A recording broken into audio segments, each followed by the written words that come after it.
So the practices for waste management and technologies, it depends on where you are. In smaller settings, in smaller areas, the population's lower. The likelihood that there are recycling centers for certain building materials is a little bit unlikely. In larger centers, there are people that recycle drywall, recycle vinyl siding, all of that stuff does happen. Perhaps moving into a new area, if you're new to the area and you're starting into the building career, perhaps you do a bit of a Google search, figure out your bearings on your area. Are there people who can do these things?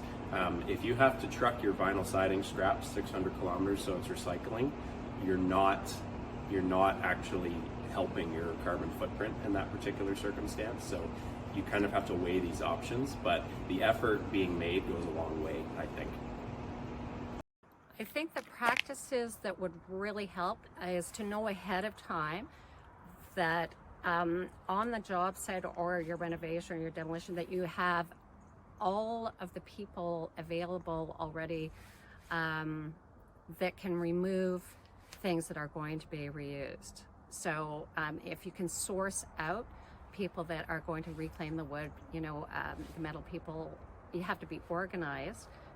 It's basically working backwards, as a general contractor. And there are people out there, and it's to know who does what to efficiently, remove and repurpose what you're renovating. So practices and technologies that could possibly reduce the amount of waste generated on a site. My mind always goes back to the reduce, reuse, recycle if you can. So the first one's the most effective, reducing the amount of waste that you have in the first place.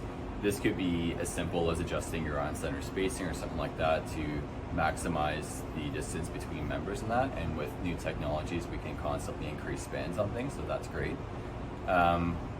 Reusing things is huge as well, especially in additions, renovations, things like that. If you can reuse the material that was already there versus just throwing it away and buying new just because it has some nails or something in it, reusing is a great practice if you can get into it. And recycling, being familiar with recycling programs in your area, if you can do some research on that. For example, if there's a drywall recycling plant or something for vinyl siding or shingles, rubber, things like that that are all very harmful to go in the landfill.